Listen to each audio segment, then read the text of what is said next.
आणि एक महत्त्वाची बातमी आहे, ठाणे ते सीएसएमटी पर्यंतची रेल्वे सेवा रद्द करण्याची घोषणा करण्यात आली आहे।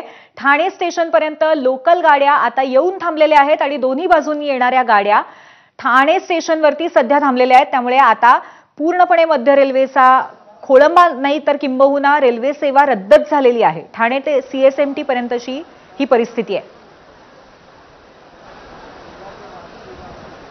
सध्या मी ठाणे स्टेशनवर आहे आणि ठाणे स्टेशनवर आपण बघतोय मुसळधार पाऊस पडतोय आणि मुसळधार पाऊस पडत असताना जी सेंट्रल लोकल रेल्वे आहे ती 20 ते 25 मिनिटं उशिराने आहे।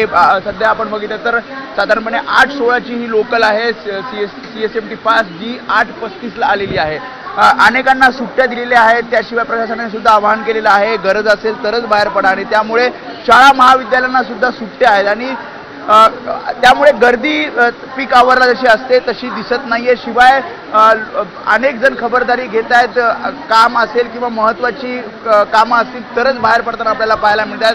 ठाणे स्टेशनवरची दृश्य पावसाचा जोर अजूनही कमी झालेला नाही आहे आणि त्यामुळेच या पावसात अनेक जण हे कामाला निघालेले आहेत, अनेक जणांना सुट्ट्या आहेत आणि त्यामुळेच पीक आवरला ही गर्दी आपल्याला ठाणे स्टेशनवर कमी पाहायला मिळते। मात्र ज्या प्रकारे वारंवार सूचना केल्या जात आहेत की पुढे घाटकोपर माटुंगा त्यासोबतच कुर्ला सायन परिसरामध्ये काही भागामध्ये ट्रॅकवर पाणी साचायला सुरुवात झाली आणि त्यामुळेच स्लो ट्रेन ज्या आहेत त्या सीएसएमटीकडे मार्गस्थ होतात आणि त्यामुळेच एक साधारणपणे 20 ते 25 मिनिटं उशिराने लोकल ट्रेन्स आपल्याला पाहायला मिळत आहेत। आणि ठाणे स्टेशनवर हार्बर लाईनची पण दृश्य आपण बघतोय ती सुद्धा लोकल सेवा एक साधारणपणे 15 ते 20 मिनिटं उशिराने आहे।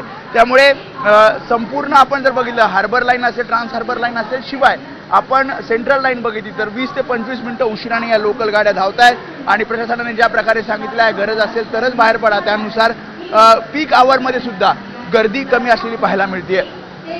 कॅमेरामन अरविंद वारगेसह मी वेदांत ने एबीपी माझा ठाणे। मुंबई आणि ठाण्यामध्ये पाऊस मुसळधार आहे। ठाणे महानगरपालिका क्षेत्रातील डायघर गावातील काही घरांमध्ये पाणी शिरलंय।